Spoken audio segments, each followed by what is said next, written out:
నమస్తే అన్న, మీ పేరు? పెద్ది వెంకటేష్ నా పేరు. ఏం చేస్తుంటారు? నేను అట్టిక వ్యాపారం చేస్తా. ఏ ఏరియా అన్న మీది? కృష్ణలంక. ఏంటంటే మీ కృష్ణలంకలో అంటే మా తూర్పు నియోజకవర్గంలో ప్రధానంగా కూటమి అభ్యర్థిగా గద్దె రామ్మోహన్ రావు గారు, ఒకవైపు వైసీపీ నుంచి దేవినేని అవినాష్ గారు పోటీలో ఉన్నారు కదా, ఎలా ఉంటుందంటారు ఈసారి పోటీ? ఈసారి మన కూటమి అభ్యర్థిగా మన గద్దె రామ్మోహన్ గారు ఘన విజయం సాధిస్తారు. ఇక్కడ గద్దె రామ్మోహన్ గారు ఘన విజయం సాధిస్తారు. ఆయన పేదవాళ్లకు, వెళ్ళిన వాళ్ళకు లేదనకుండా ఏదో ఆయన తోచినంత సాయంగా ఆయన ఆఫీస్కి వెళ్తే ఎవరైనా సరే లేదనకుండా ఎంతో కొంత సాయం చేస్తారు. మన కాళ్ళు లేని వాళ్ళకి కానీ, ఆయన తరపు హాస్పిటల్కి కానీ, ఏదైనా సరే పింఛన్ విషయంలో కానీ ఏదైనా సరే గద్దె రామ్మోహన్ గారు లేదనకుండా చేస్తారు. అంటే మీ ప్రాంతంలో ఎలాంటి అభివృద్ధి చేశారు ఈ 10 సంవత్సరాల నుంచి కూడా? ఈ 10 సంవత్సరాలు ఏంటంటే ఆయన కృష్ణలంక వారధి, మన బెంచ్ సర్కిల్ వారధి, మన కనకదుర్గ వారధి, ఇవన్నీ ఆయన ఆధీనంలో జరిగినాయి. ఇవన్నీ ఆయన తరపున ఆయన ఉన్నప్పుడు గత 10 సంవత్సరాలు జరిగాయి. ఆయన ఉన్నప్పుడు నుండి అంటే ఇక్కడ అవినాష్ గారు ప్రచారం చేస్తూ ఉన్నారు, 10 సంవత్సరాల గుండి ఏం అభివృద్ధి చేయలేదు, నాకు ఒక అవకాశం ఇవ్వండి, ఈ ప్రాంతాన్ని మొత్తం నేను అభివృద్ధి చేసి తీరుతానని చెప్పేసి అంటూ ఉన్నారు. అవినాష్ గారు మామూలుగా వ్యక్తిగతంగా మంచి అయినా సరే ఇక్కడ గద్దె రామ్మోహన్ గారు సీనియర్ నాయకులు కాబట్టి ఇక్కడ సీనియర్ నాయకులను ఎన్నుకుంటున్నారు ఇక్కడ అందరూ. గద్దె రామ్మోహన్ రావు గారి గురించి చెప్పాలంటే ఒక మాటలో ఏం చెప్తారు మీరు? గద్దె రామ్మోహన్ వ్యక్తిగతంగా చాలా మంచి వ్యక్తి. ఆయన అసలు ఆయన్ని తీసి ఎవరు అసలు ఆయన మీద కేసులు కానీ అది కానీ లేని వ్యక్తి. ఆయన అవినీతి కేసు కానీ ఎన్ని కేసులు కానీ ఆయన మీద కేసు అనే వ్యక్తి లేని వ్యక్తి. ఆయన పేదవాళ్ళకి కానీ ఏది కానీ ఆయన తోపుడు బళ్ళు కానీ ఉన్నాయి, ఎవరికైనా డబ్బులు కాళ్ళు ఇరిగిపోయినా ఏమి ఇరిగిపోయినా సరే మన సీఎం రిలీఫ్ ఫండ్ అలాంటివి ఏదైనా సరే ఆయన నా దగ్గరికి వెళ్తే తప్పకుండా అవుతాయి ఆయన దగ్గర. అని కూటమిలో ఓట్లు ఎంతవరకు షేర్ అవుతాయి అంటారు మీ ప్రాంతంలో? మా కూటమిలో గ్యారంటీ ఈసారి గద్దె రామ్మోహన్ గారు ఘన విజయం సాధిస్తారు. ఎన్ని ఓట్లు మెజార్టీ వచ్చే అవకాశం ఉందంటారు? మినిమం ఒక 15,000 ఓట్లు మెజార్టీతో గెలుస్తారు. ఓవరాల్గా జగన్ గారి పాలన ఎలా అనిపించింది? 30 రోజుల్లోని ఎలక్షన్ ఉంది. మన జగన్ గారి పాలన వస్తే ఈ చేత్తో తీసుకొని ఈ చేత్తో తీసుకుంటారండి. ఈ చేత్తో ఏంటంటే ఇప్పుడు మన ఫస్ట్లో మన జగన్ గారు ఏంటంటే మన వచ్చిన స్టార్టింగ్లోనే మన రాణిగారి తోటలో ఈ కల్తీ మద్యం వల్ల చచ్చిపోయిన వాళ్ళు ఎంతమంది తెలుసుగా మీకు? మినిమం ఒక 12 మంది చనిపోయారు. ఆ బార్లు ఎవరు? మల్లాది విష్ణు గారు ఆ బార్లు. ఆ కల్తీ మద్యంతో మనకి ఈ చేత్తో ఇస్తారు, ఈ చేత్తో తీసుకుంటారు అంతే. ఆ డబ్బులు ఎంతోమంది దానివల్ల హాస్పిటల్ పాలయ్యి ఎంతోమంది తాడుబొట్లు తెగిపోయి ఎంతోమంది పాపం అన్ని హాస్పిటల్ పాలవుతున్నారు, డబ్బులు పోతున్నాయి. చాలామంది డ్రంక్ అండ్ డ్రైవ్ కేసులు 10,000 డ్రంక్ అండ్ డ్రైవ్. ఆ కల్తీ మధ్య ఇవాళ నుండి బయట పొరుగు రాష్ట్రం నుండి 3 బాటిళ్ళు తీసుకొద్దామంటే అది లేదు అక్కడ.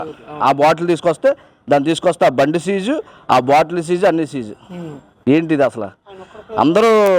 అందరికీ ఇచ్చారు కదా, అందరికీ ఇచ్చారు. తెలంగాణ నుండి ఇప్పుడు గబుక్కొని ఈయన మంది ఎలాగో బాగోదు, ఈయన మంది బాగోపోతే మన తెలంగాణ నుండి ఇప్పుడు బాటిల్ తెచ్చుకొని వెళ్తాం.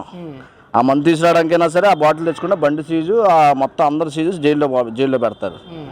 అది ఏంటంటే ఓవరాల్గా ఎలా ఉంటుంది ఈసారి కూటమి ఒకవైపు, జగన్ గారు ఒకవైపు? మన కళ్యాణ్ గారు, చంద్రబాబు గారు, మోడీ గారు ఇలా ముగ్గురు కలిసి కూటమి ఘన విజయం సాధిస్తారు. అక్కడ పైన మోడీ గారు, ఇక్కడ మన గద్దె రామ్మోహన్ గారు, జనసేన కూటమి మన అన్నయ్య పవన్ కళ్యాణ్ గారు, చంద్రబాబు నాయుడు గారు ఘన విజయం సాధిస్తారు ఈసారి. ఇక్కడ ఎన్ని స్థానాలు వచ్చే అవకాశం ఉంది? మినిమం 120 స్థానాల పైన వస్తాయండి. థ్యాంక్ యూ అన్న. నమస్తే అన్న, మీ పేరు? అశోక్. ఏం చేస్తుంటారన్న? AC technician. ఏ ఏరియా అన్న మీది? కృష్ణలంక 22వ డివిజన్. ఏంటన్నా మీ ప్రాంతంలో పోటీ ఎలా ఉంటుంది? ఒకవైపు గద్దె రామ్మోహన్ రావు గారు, మరొక వైపు దేవినేని అవినాష్ గారు, ఎవరు గెలిచే అవకాశం ఉందంటారు ఈసారి? రౌడీ పాలకులను తగ్గించడానికి జనాలు చాలా వరకు చూస్తున్నారు. ఖచ్చితంగా భారీ మెజారిటీతో గద్దె రామ్మోహన్ రావు గారు ఈ నియోజకవర్గంలో భారీ మెజారిటీతో గెలుస్తారు, అందులో డౌట్ లేదు. ప్రతి ఇంటికి వెళ్ళి ప్రచారానికి వెళ్ళినా సరే నీరాజులు పడుతున్నారు, హారతులు పడుతున్నారు. వచ్చిన ప్రతి తెలుగు దేశం పార్టీకి కానీ, జనసేన కానీ ఉమ్మడి అభ్యర్థిని బాగా ఎంచుకున్నారని చెప్పి ఖచ్చితంగా రాబోయే రోజుల్లో ఈ తూర్పు నియోజకవర్గంలో గద్దె గారి కోట బాగా ఇంప్రూవ్ అవుతుందని మాత్రం ఖచ్చితంగా చెప్పగలం. రౌడీ రాజ్యాన్ని మాత్రం కూల్చే పద్ధతిలో అందరం పాటుపడాలని ప్రజలకు కూడా విన్నవిస్తున్నాం. అంటే అవినాష్ గారు కూడా ప్రచారం చేస్తూ ఉన్నారు. 10 సంవత్సరాలు ఈ నియోజకవర్గంలో ఎమ్మెల్యేగా ఉండి ఏం అభివృద్ధి చేశారు అని చెప్పేసి కూడా అడుగుతా ఉన్న పరిస్థితి. అభివృద్ధి అనేది మనం చెప్తే కాదన్న, చూస్తేనే తెలుస్తుంది. ఇప్పుడు ఇంకా అధికారంలోకి రాకుండానే గంజాయి, డ్రగ్స్, మన ఘాట్ల దగ్గర చూసిన మీరు బ్లేడ్ బ్యాచ్ కానీ ఇదంతా ఎక్కువైపోయింది. వీళ్ళ అండదండలు చూసుకునే కాబట్టి ఇప్పుడు అక్కడ అంత ఇదవుతుంది. గద్దే గారు లాంటి వాళ్ళు ఉన్నారు కాబట్టి ఈ మాత్రం కంట్రోల్ చేయగలుగుతున్నారు. రేపొద్దున అధికారంలోకి ఆలే వచ్చారు అనుకోండి, ఖచ్చితంగా ఈ తూర్పు నియోజకవర్గం మొత్తం బ్లేడ్ బ్యాచ్, గంజాయి, ఆల్రెడీ మన ఆంధ్రాకి మంచి పేరు ఉంది. డ్రగ్స్ రహిత ఆంధ్ర, మన గంజాయికి మారిపోయారు ఆంధ్ర అని. నియోజకవర్గం ఇంకా ఇంప్రూవ్ అవుతుంది వాటిలో. వీళ్ళని గెలిపిస్తే కనుక ఖచ్చితంగా గద్దే గారు రావాలి, ఈ మార్పు అనేది కొనసాగాలి. అంటే ముఖ్యంగా ఈ ప్రాంతానికి అవినాష్ గారిని ఇన్ఛార్జ్ చేసిన తర్వాతే రిటర్నింగ్ వాళ్ళు కానీ ఇక్కడ ఉన్న సమస్యలన్నీ కూడా నేను తీర్చానని చెప్పేసి మాట్లాడుతున్నారు. ఎలా చూడొచ్చు అంటారు? 2019లో వరదలు వచ్చినప్పుడు మనకి అటు 15వ డివిజన్లో ఏ వాల్ మీద ఎక్కి కొడాల నాని గారు కానీ అలాగే అనిల్ యాదవ్ గారు కానీ చూసింది. అంటే గ్రాఫిక్స్లో నుంచొని వాళ్ళు ఏమైనా వీడియోలు తీసుకున్నారా లేకపోతే ఎలా తీసుకున్నారు? ఆ రోజు నిర్మాణం చేశారు, అది ప్రాసెస్లో ఉండగా ఈలోపు ప్రభుత్వం మారింది, వీళ్ళు కంటిన్యూ చేసి దాన్ని ఫిల్ చేశారు. అంతేగాని వీళ్ళు ఫ్రెష్గా చేసింది ఏమి లేదు ఇక్కడ. వాళ్ళు చేసిన దాన్ని వాళ్ళు పునాదేసి వాళ్ళు సగం నిర్మిస్తే దాన్ని కంటిన్యూ చేశారు అంతే. అంతమించి వీళ్ళు ఏదో కొత్తగా ప్రయత్నించి జనాల కోసం ఏదో అభివృద్ధి చేశారు అన్న దగ్గర కరెక్ట్ కాదు. అనుకున్న స్థాయిలో జనసేన, బీజేపీ ఓట్లు టీడీపీకి షేర్ అవుతాయి అంటారా మీ ప్రాంతంలో? ఖచ్చితంగా అవుతాయి. జనసేన సైడ్ నుండి వస్తాయి, అలాగే బీజేపీ నుండి కూడా వస్తాయి. ఒక అభ్యర్థి అనేది మంచి తత్వంగా ఉన్న వ్యక్తిని నిలబెట్టినప్పుడు జనాలు కూడా గట్టిగానే సపోర్ట్ ఇస్తారు. ఎవరేంటో కూడా ఈ తూర్పు నియోజకవర్గం ప్రజలకు అందరికీ తెలుసు, అవతల వ్యక్తి ఎవరో యువతల వ్యక్తి ఎవరో అనేది. ఖచ్చితంగా సేవాగుణం ఉన్న గద్దే గారు ఖచ్చితంగా గెలుస్తారని మనస్ఫూర్తిగా కోరు. ఎన్ని ఓట్ల మెజార్టీ వచ్చే అవకాశం ఉందంటారు గద్దే గారికి? 1,00,000 ఈజీగా వస్తాయి అన్న. 50 నుండి 1,00,000 లోపు ఈజీగా వస్తాయి మెజారిటీ. వీళ్ళు 5,000 పంచినా 10,000 పంచినా సరే ఇక్కడ డబ్బులు తీసుకొని, నేను జనాలకు కూడా చెప్పేది ఏంటంటే డబ్బులు తీసుకోండి. వాళ్ళు 5,000 ఇచ్చినా 10,000 ఇచ్చినా తీసుకోండి. మంచి వ్యక్తి ఎవరో మీరే చూసుకొని నిర్ణయించుకోండి. రౌడీ రాజ్యానికి వేస్తారా లేదా రామరాజ్యానికి వేస్తారో ఒకసారి చూసుకోండి. బ్రహ్మ, విష్ణు, మహేశ్వరు లాగా ముగ్గురు మనకు ఏకమయ్యారు. నరేంద్ర మోడీ గారు కానీ అలాగే మన పవన్ కళ్యాణ్ గారు కానీ చంద్రబాబు గారు కానీ.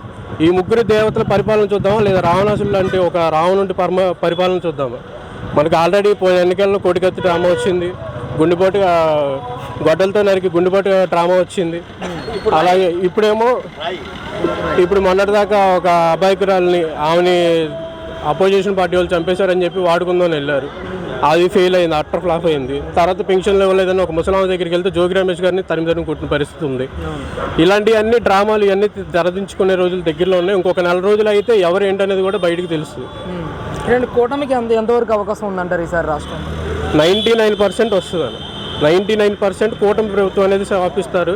సీఎంగా చంద్రబాబు గారు ఉంటారు. అధికార ఇదిలో మన పవన్ కళ్యాణ్ గారిని చూస్తాం, పైన మోడీ గారు ఉంటారు. ఈ రావణుడిని మాత్రం ఈ రాష్ట్రాన్ని తరిమేసే విధంగా అందరూ ప్రయత్నిద్దాం, అందరూ సాధిద్దాం. అన్న నమస్తే అన్న, మీ పేరు? గోపి అన్న.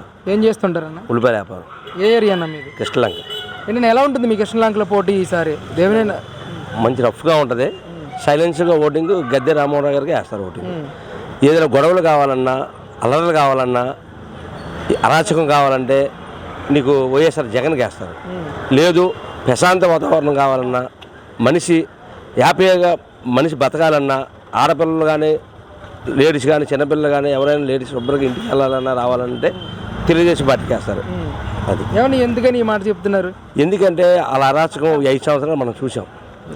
తినడానికి తినలేకుండా చాలామంది ఇబ్బందులు పడుతున్నారు. పనికి వెళ్ళేవాడికి ఇదివరకు 500 రూపాయలు ఇస్తే 60 రూపాయలు ఇచ్చి కోట తాగి 400 రూపాయలు ఇంటికి ఇచ్చాడు, 40 రూపాయలు ఖర్చు పెట్టుకున్నాడు. ఇవాళ 1000 రూపాయలు వస్తుంది మనిషికి. 250 రూపాయలు, 50 రూపాయలు కోట వచ్చి 250 రూపాయలు, 2 కోటలు వచ్చేటప్పటికి 500 రూపాయలు అవుతుంది, 100 రూపాయలు ఖర్చుగా అవుతుంది. ఇవాళ ఉండే రేట్లకి 400 రూపాయలు చాలట్లా. కరెంట్ బిల్లు వచ్చేటప్పుడు కదా ఇదివరకు 500 రూపాయలు వచ్చాయి, కరెంట్ బిల్లు ఇవాళ 1,300 రూపాయలు వస్తుంది. ఉదాహరణకు అదే